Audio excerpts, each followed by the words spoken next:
उपस्थित आहे मला माहित नाही, तरी अजून काही जण गायब आहे, सापडतील कुठेतरी.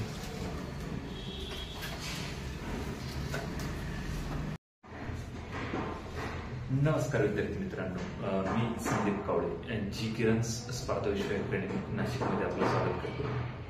आज सायन्स मधला एक कायमच क्वेश्चन घेऊन येणार, ज्याला आपण शाश्वत टॉपिक म्हणू शकतो, तो म्हणजे वनस्पती वर्गीकरण, प्लांट क्लासिफिकेशन. तुम्ही कोणत्या